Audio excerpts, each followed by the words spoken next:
our woods have been kind of we started buying our lands here for about almost 40 years ago, and we've been acquiring land over those years, and we've been managing those lands since that time on a part-time basis, and now we manage them on a full-time basis here.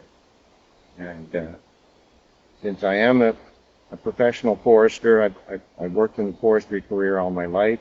And my skills were primarily in doing silviculture and working in various aspects of silviculture and management, and now we're even into harvesting. So we've been doing this, and over those years, as Anne will attest, we have been trying to do this primarily to manage for long-term species.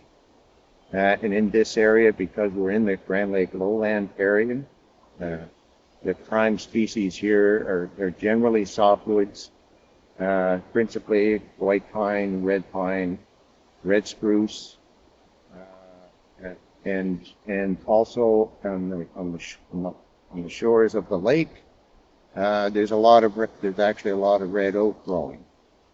So we have done that over a long period of time, getting the silviculture done. A lot of our lands were quite young in the early stages, and we did the pre-commercial thinning, we did some red pine planting, and we've done all kinds of activities on our lot. So we're generally considered active managers in the circle of things, and working closely with the marketing boards, principally in the York Sunbury Charlotte Marketing Board and the Southern Brunswick Marketing Board areas. Our lands are spread around, but the large portion of our lands are right here on the west shores of the Grand Lake, and so we have our principal holdings are here, and the prime timber aspect of them would be red spruce and white pine. Balsam fir is one of those species which grows everywhere in this area, and that's kind of our history. And so we have been doing that now over the last few years, because we're gradually extending our rotations here. We're managing for rotations that are not 40 to 50 years, but more in the 100 to 150 year rotation concepts with the species that we work with. So over that period of time, and as the climate has been heating up, it's pretty obvious the climate has been heating up. The weather patterns here have changed, temperatures have gone up. And one of the principal aspects of that we're focusing on is sort of gradually changing the species mix that we manage for. Now, in this area, as I mentioned, balsam fir is a very common species, but it's getting shorter lived, has lots of issues with insects and diseases, and so we are gradually managing away from balsam fir, and we're moving more towards changing the forest type to principally white pine, red oak, and and in particular in this area, we've added bur oak as one of our principal species in the appropriate soil or stand conditions that we have here close to the lake. So from that, we have gotten involved in the Brace project through Anne McKnight, YSC, and we are now standing on the site of one of the, I guess you call it a research demonstration site, to try to show that, I guess, the general public or whoever is interested in how you might be able to And this particular site, which is only about 5 acres, this demonstration site is about 5 acres in size, and we did a partial harvest in this site in 2019, so it's about 3 years ago. And what we did, it principally took out some of the intolerant poplar. We took out all the balsam fir. We took out some of the older mature. There were some older red oak here, or not red oak, but red spruce. And you can see from what's around, what's behind us here, that there is slash on the site now. And there's still the principal species. If you look around, you can see that we have white pine here, we have some red oak here, we also have some birch, white birch here, there's the odd, and we have some interesting red maple species here. Now, so the practice of this particular, where we're standing, to try to change or try to demonstrate how we get from where we were to where we might want to be in the future.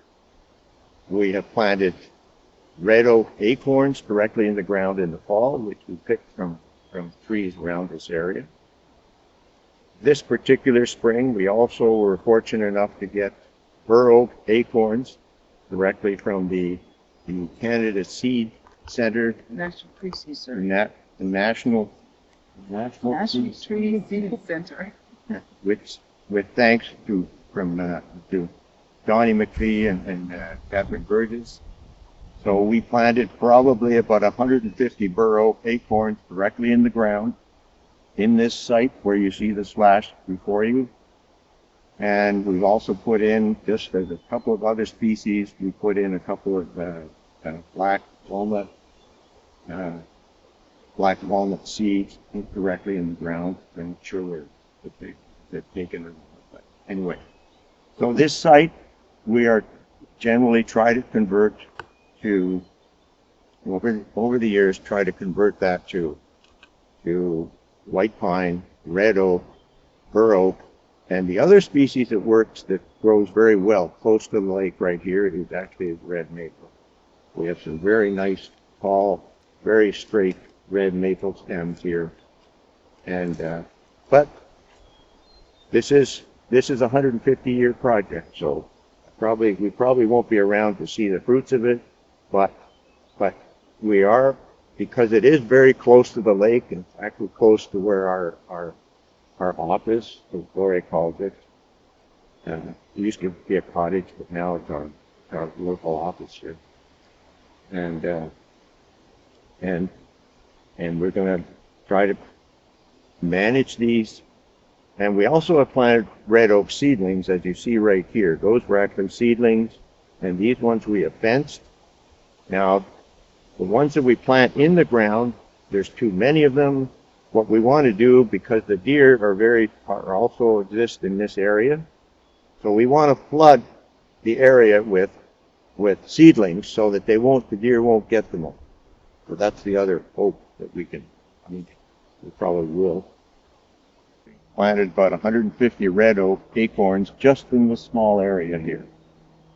So many of the acorns we've collected ourselves, and then we've planted numerous of them in our vegetable garden, where they live very happily within a fenced zone for a few years, and then we brought them out here, and last year planted them and put the fence around them, and seems to be working in most cases.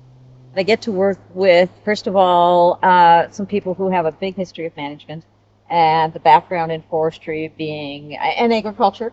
They have a lot of background in growing things and managing things. So that's a big bonus to have woodlot owners who are so active and have the background in there. In this area, there's a lot of white pine. There's a lot of red oak trees that we don't see in such abundance in other parts of the province. And so having an area that's easily accessible with a road, that unfortunately in these places a lot of owners seem to be pines, and they've been cutting down in clear cuts. And unfortunately that changes the landscape completely. When that happens, because the price is good, the trees, you don't often get the white pine coming back. So we've been getting the dreaded fir and the poplar coming back. So in this area, when we have owners who are really keen on doing the right thing, and I wish we could be here in 120 years, because I'd love to see how this works out. But to see them leaving the pine for some natural seed, introducing the red oak, very few people would take the care that Gloria and Jorg have taken care to get these seedlings to the establishment stage, and really hope that these will become a big part of the landscape. So in this area, they did remove everything. They've implanted a lot of the red oak to get some more diversity. The red oak is supposed to do well in the time to come. And in a more traditional area, it was kind of a shelter wood that, we're going to see if the white pine can do anything. So really encouraged by this site. I know they've got some great guardians looking over it here that I know will stay on this site for years to come.